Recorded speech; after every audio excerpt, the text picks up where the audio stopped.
Lance and Steven in the morning. Oh. What? Good morning. That was unexpected.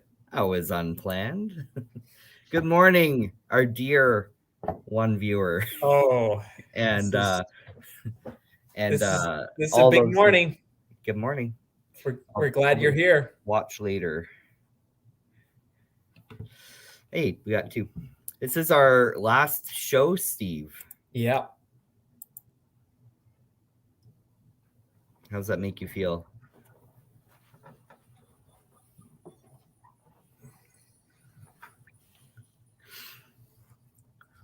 If you need it. Yeah. How long have we been doing this? What was our very first one we did?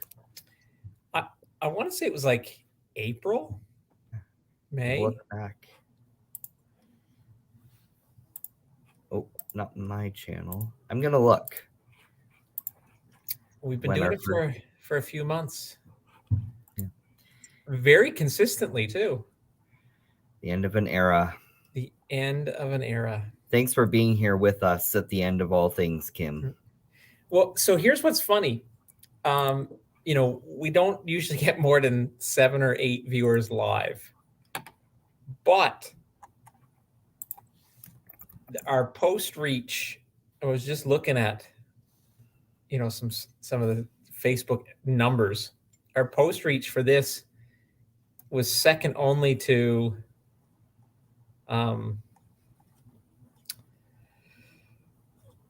something about stocking stuffers, the stocking stuffers post we put out over the last 2 weeks.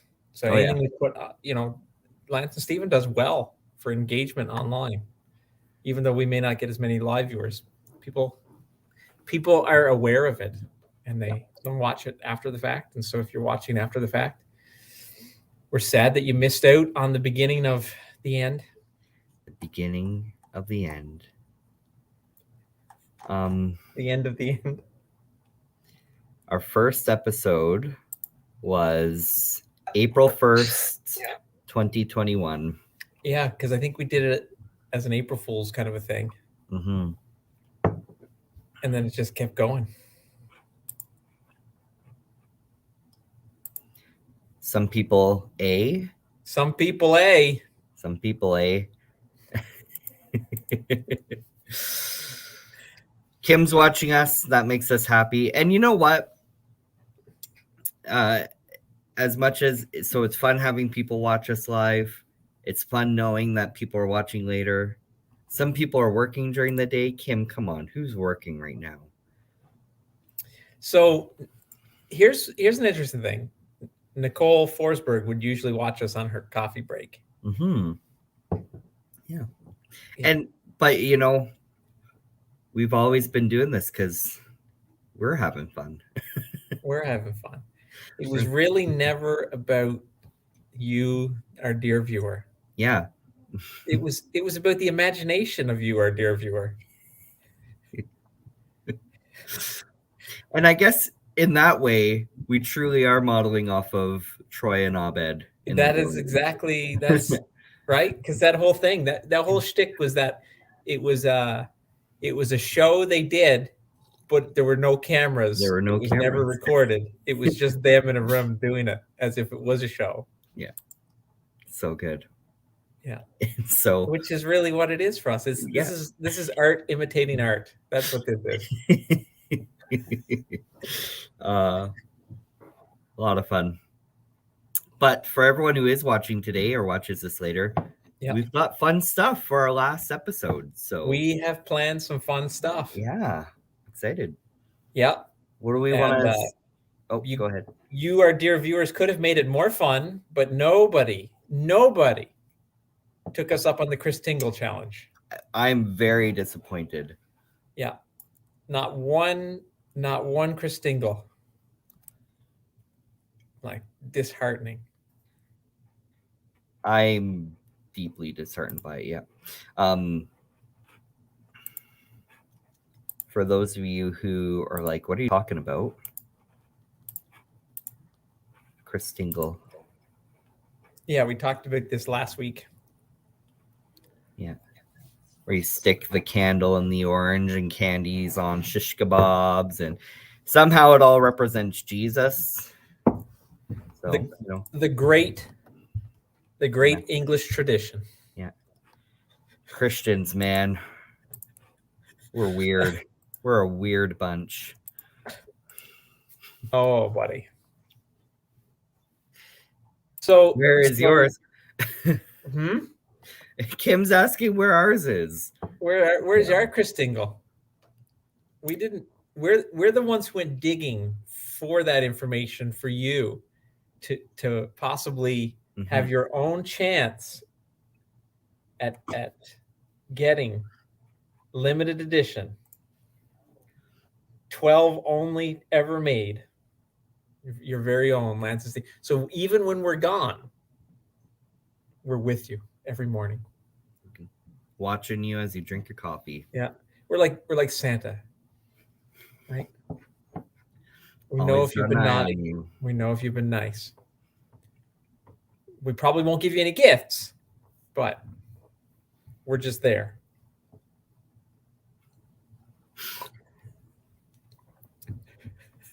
Too much, Lance?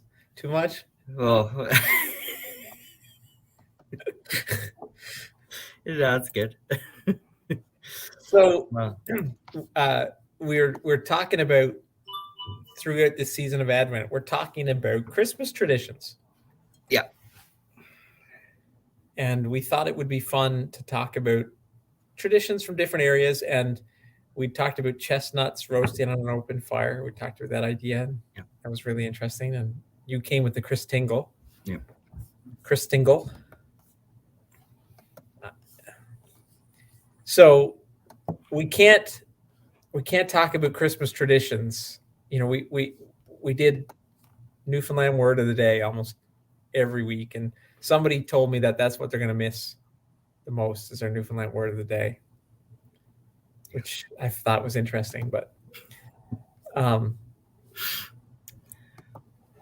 one of the traditions in Newfoundland that could be scary for some people, a lot of people find it strange. Mummering.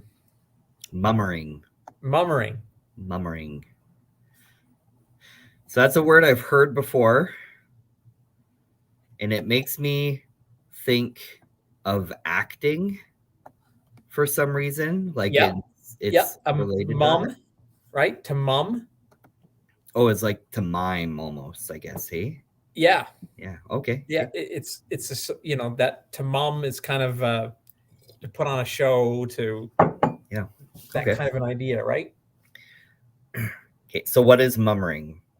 So mummering would happen over the Christmas season, where you would dress up in very strange attire, typically things that would be around your house. Ideally, so that your gender could not be guessed. Boys dressed as women and girls dressed as men. As the song says. And the whole thing was, so you dress up and you'd have whatever clothes, shoes, boots, whatever was around the house. I remember Dad would get his grandmother's bra and wear it outside of his clothes. You wear big rubber boots, whatever. Always had your face covered either with a mask or with a sheet over your face or something like that. Okay. And you'd go door to door, or you go to people typically you'd know, right? Small communities might be door to door. We grew up in a larger town, 10, 12,000 people. So they'd go to houses of people they knew, and you'd go with a group of people. So there was always 6, 8 or 10, maybe even 12, 14 people. And you're all dressed up like this. And the whole fun of it was they had to guess who you were. Okay. And is there like a saying or phrase you use while you're doing it? Like trick or treating, you say trick or treat. Hey, mummers, load in. And you got to say it like that too, because you got to you're disguising your voice, right? So what is it you say? Hey, any mummers loud in? The mummers loud in. Any mummers loud in. Loud in. Okay, so then you come in and then you try to guess. Yeah, and so who it is. They'd be saying stuff to you, and you typically respond with that, right? You know, so that because you can't tell if it's what kind of voice it is when you do that, right? And they're, you know, and so they come in, they offer you food. You hang out for 20, 30 minutes, you know. I guess one of the things would have been, so I mean, we grew up Pentecostal, so we didn't drink alcohol, but you know, alcohol was always involved with it if you were right. And this is like shortly after Tibbs Eve. Well, yeah, so it usually would happen after Christmas Day, and typically between Christmas Day and New Year's Day that week at some point, right? Right. So there's a lot of partying in Newfoundland during those 2 weeks. Yeah, that's what it is. And so you go, I mean, you might go to 3 or 4 different houses in a night, right? And you know, you're only in each house for a half hour, 45 minutes, sometimes a little bit longer if you're having a good time there and whatever. And some people love seeing mummers come, like just look forward to it. So what's like the point? Like what's the point of the tradition? It's just something I really don't know. It was just I don't know why it started. I mean, so here's an interesting article you can read. Can I share the link here? I'm going to put it in the comments. Yeah.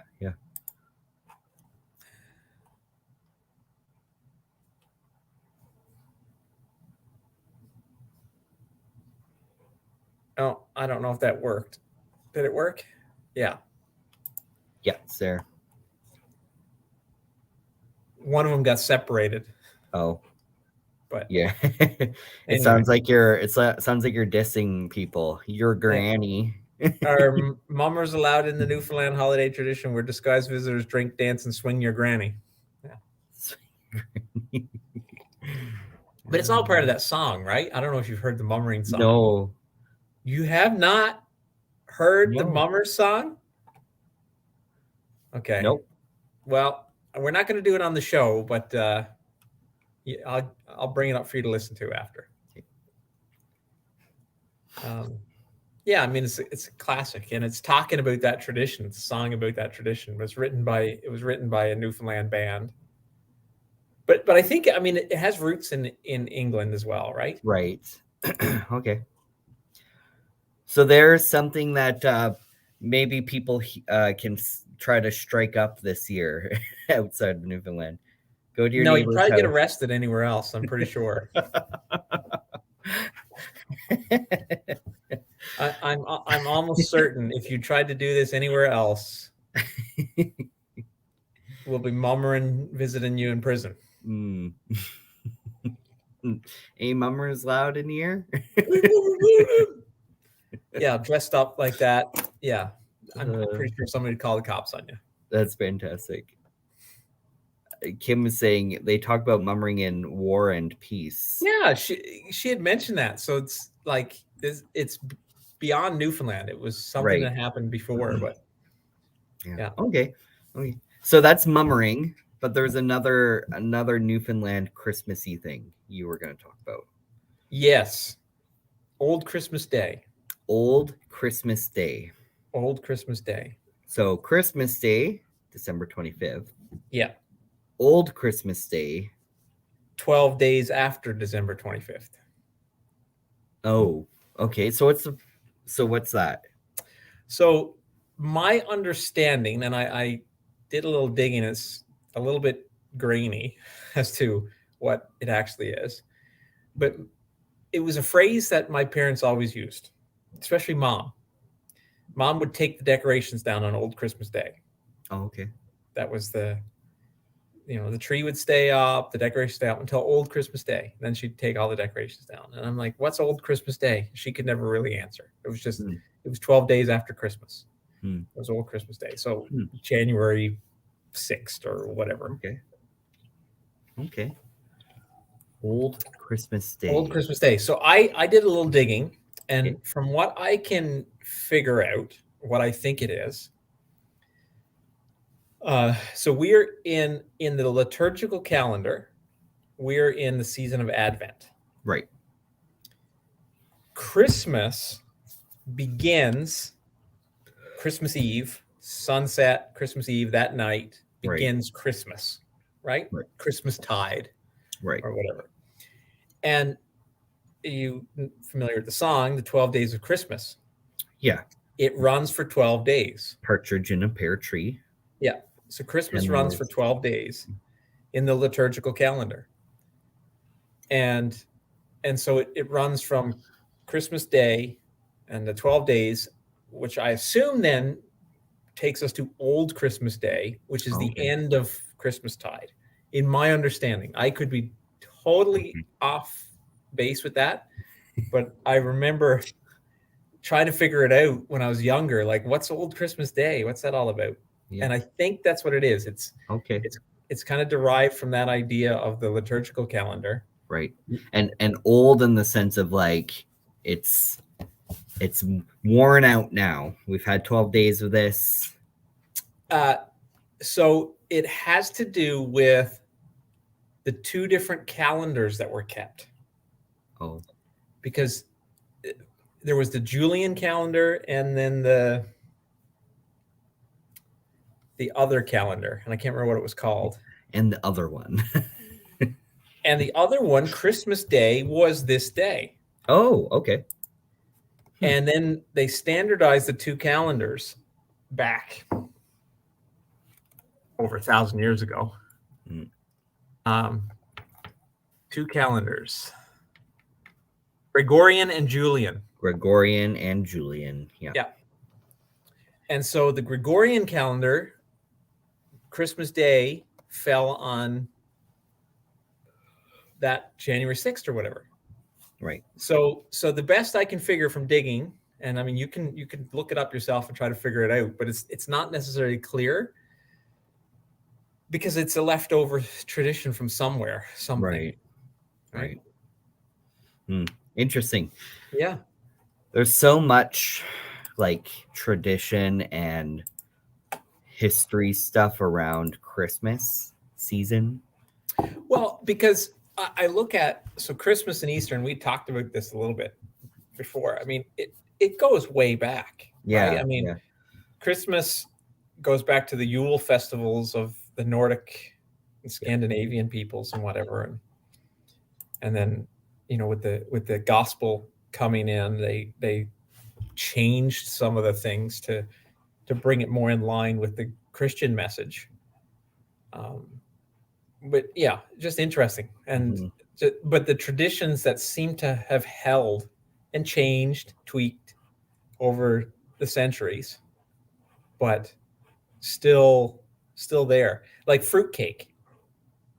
Oh, well, I mean, because fruitcake is typically seen as a Christmas treat. Oh, I guess so. Yeah. So I was chatting with Inga about German traditions for Christmas. Yeah. And which is, I think, where most of the traditions we maintain culturally are from Germany or those countries, right? Yeah. And so one of the things that she talked about that's a Christmas tradition for them is Stollen. Stollen. Stollen. Stollen. I could be pronouncing that wrong. I don't speak German, but all right. But it's a type of a fruit cake, right? It's very similar, like nuts, berries, fruits go in this thing, and it's a special treat, and they only make it on Christmas. Oh, okay. And it's a treat they look forward to. They don't make it anytime in the rest of the year. And she says she personally doesn't make it herself. It's because it's quite involved to make, but she buys it at a store that with legitimate Stollen, right? Right. And it does it symbolize anything, or it's just a treat? Just a thing. It's just a treat that they have that. Yeah. And so fruitcake I think would be more of an English thing, but similar, right? Similar idea, which I thought was really interesting.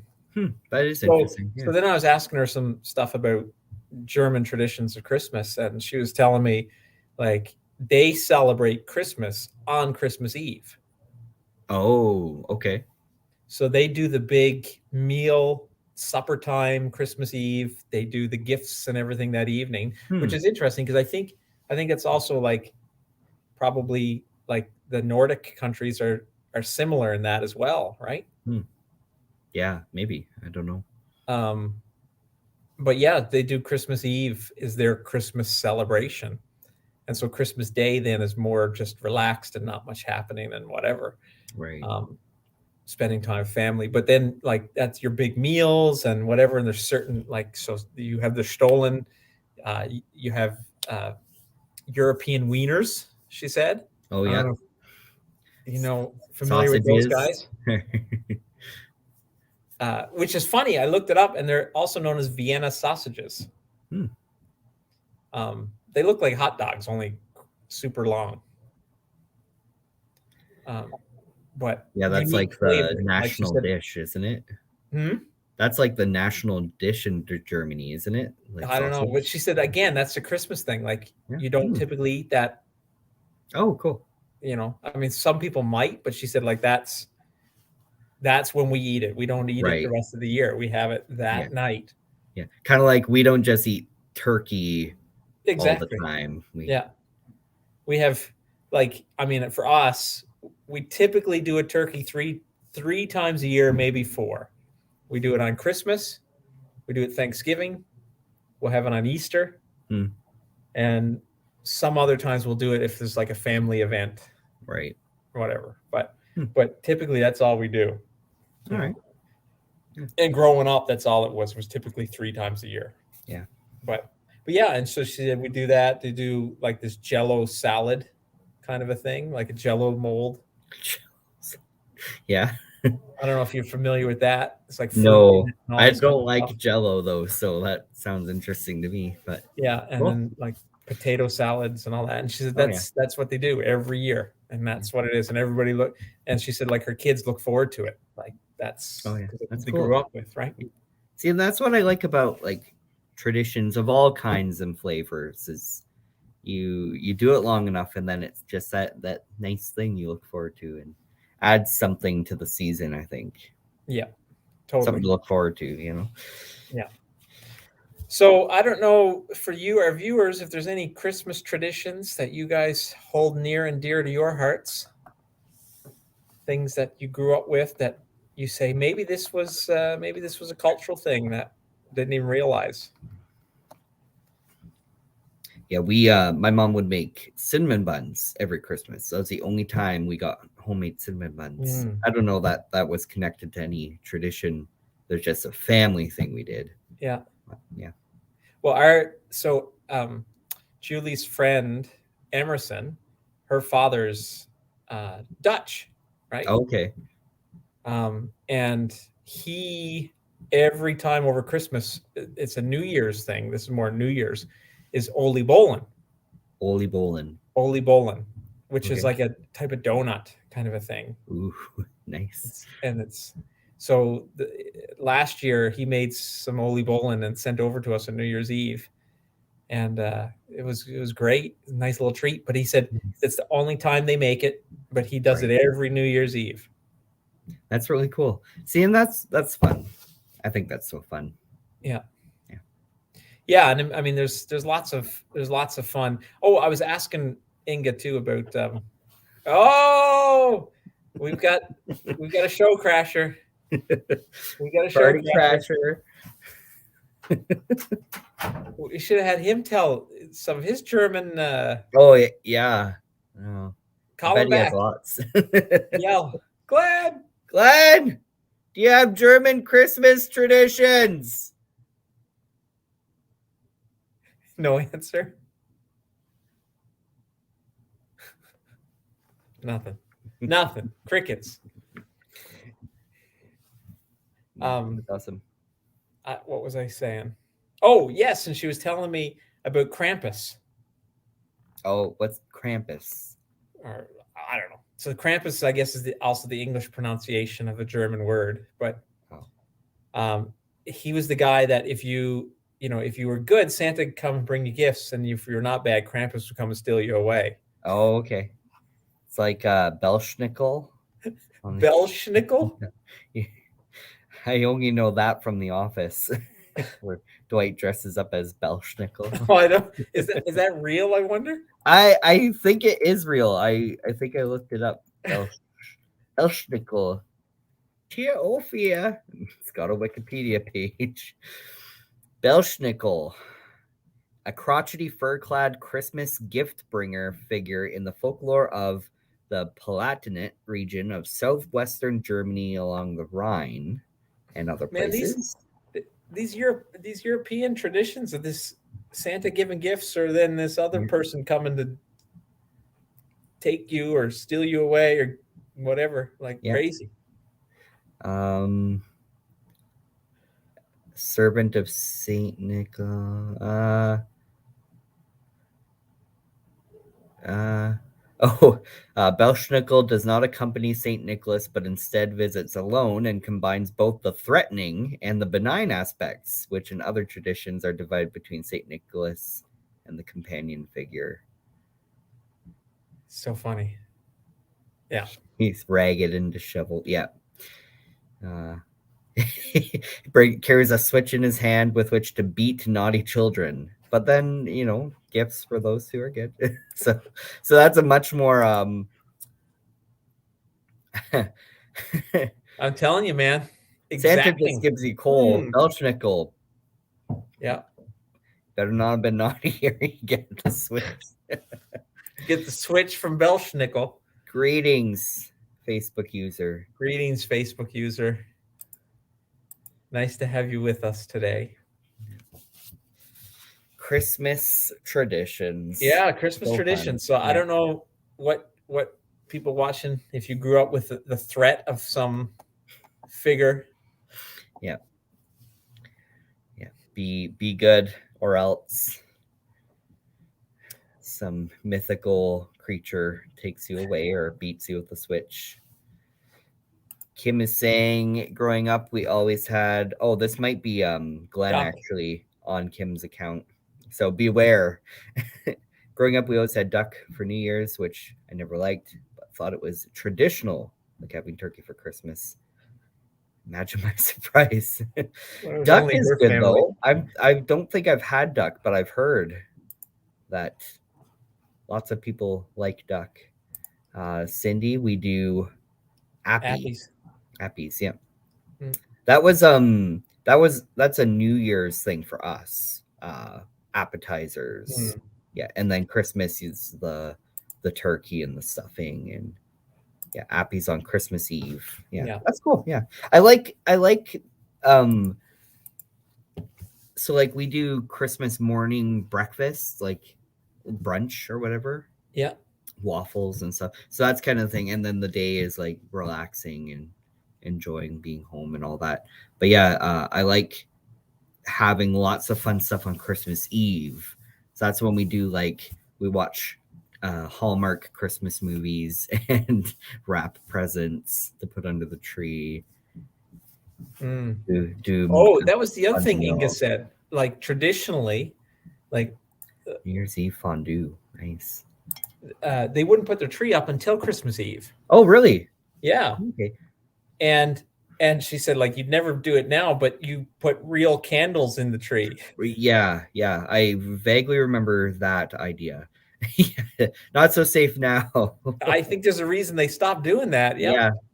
Well, my daughter May, we actually haven't decorated the tree yet. It's a pre-lit one, and so there's a couple things on it, but she was really interested in the couple ornaments we do have on it. So trying to think real candles being on there and her going up and pitching one behind her.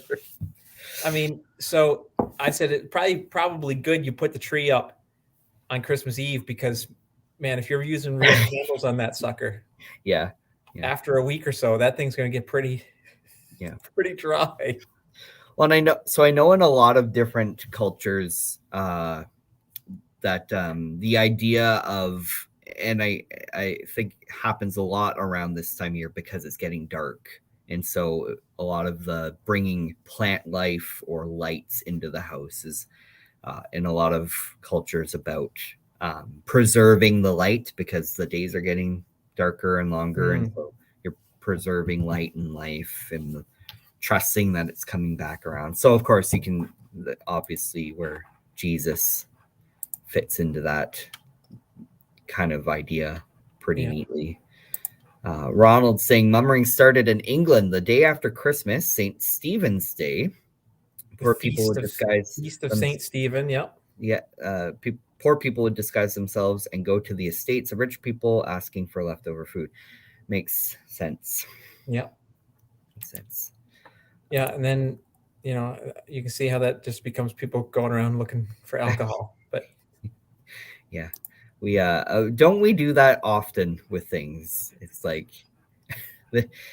here's something people are doing to try and like socially progress or something like that, and after a while what a quaint little thing the peasants do. Let's do let's do that. Yeah, so much fun. Yeah. Wow. Cindy's saying I start decorating in mid-October. If the tree isn't up by Halloween, I am late. No, well, we had this conversation. Yeah. Glenn accused me of, why do you hate the baby Jesus, Steve? Yeah. Because obviously you hate baby Jesus if all 3 of your Christmas trees aren't up by December 1st. I can say, hey, in German tradition, you didn't put a tree up until December 24th. So yeah, that's right. Yeah. So you'd be like, why are you knocking my cultural? Yeah. So Lance, we have some of these. We have some of those. Are we prepared to do some giveaways?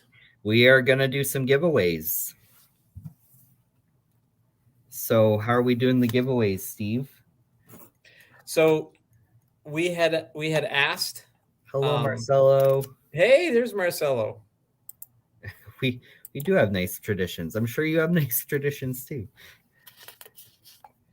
So we had asked people to share our posts. We had asked people to make a Christingle. That failed horribly. We've drawn the conclusion that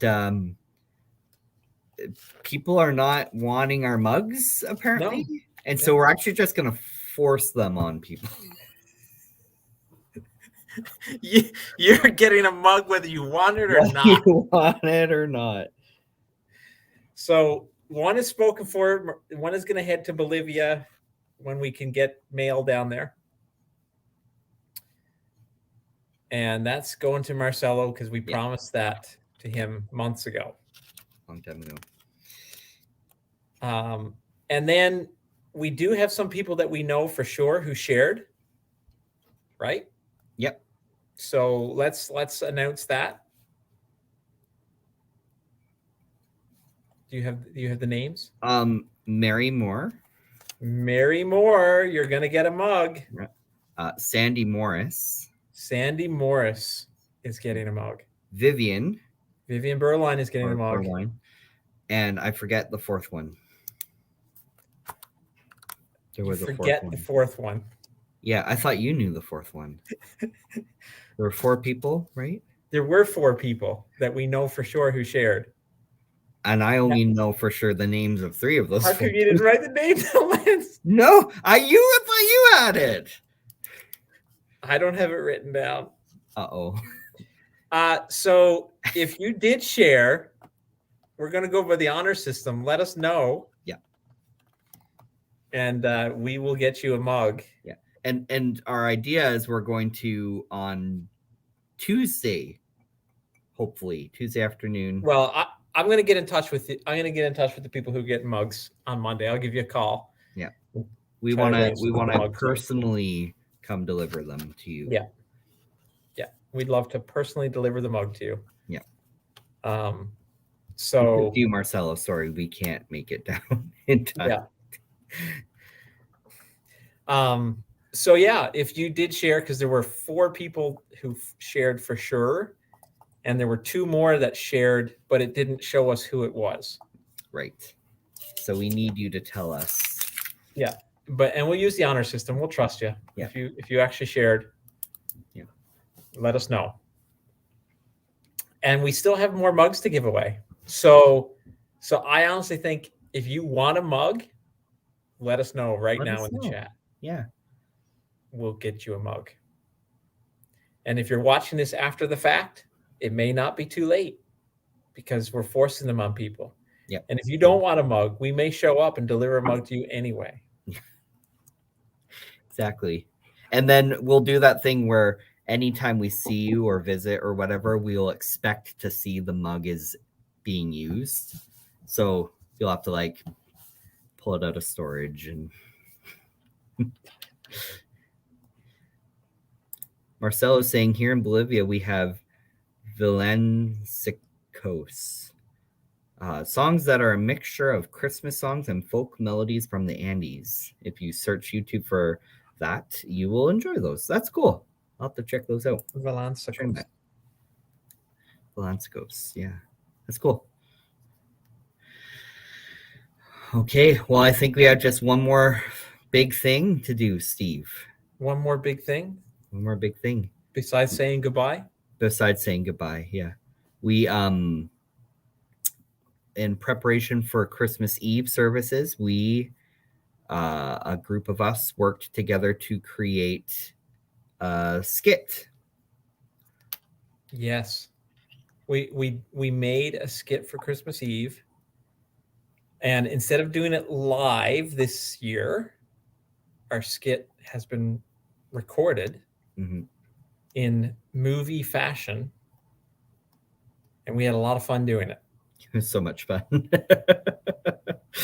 Yeah. And so you made a trailer, a teaser trailer. You did a teaser trailer, which, and just we've come so far in our video editing and creating capabilities since like the very beginning of, well, even before COVID, we started with, and we showed, was it last week or a couple weeks ago? We showed like one of our first promotional trailers for Christmas Cafe.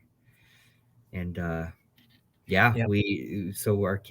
I made a teaser trailer. I'm quite proud of it, and I want to show it to everyone. So. And I have not seen this yet. I wanted to wait until the show today to see this teaser trailer. So I'm going to be watching it with everybody else for the first time.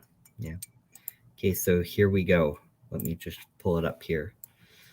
Da, da, da.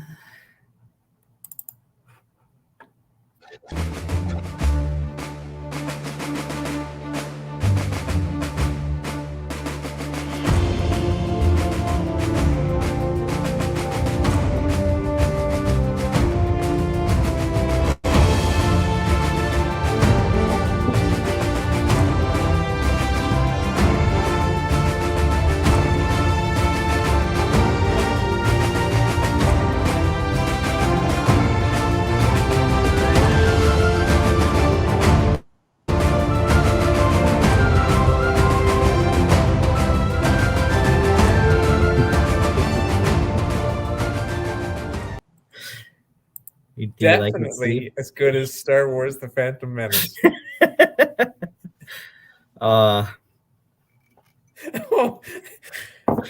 Wow! All do right, you like that? So I showed it to Danica last night after a minute, and she's like, because I showed her the Christmas Eve skit itself too, and she's like, it's almost going to be, I'm worried it's going to be better than the actual skit. What? Like, just like all the, like any good movie trailer does, right? Like, you can't miss this. And then you watch it and you're like, oh.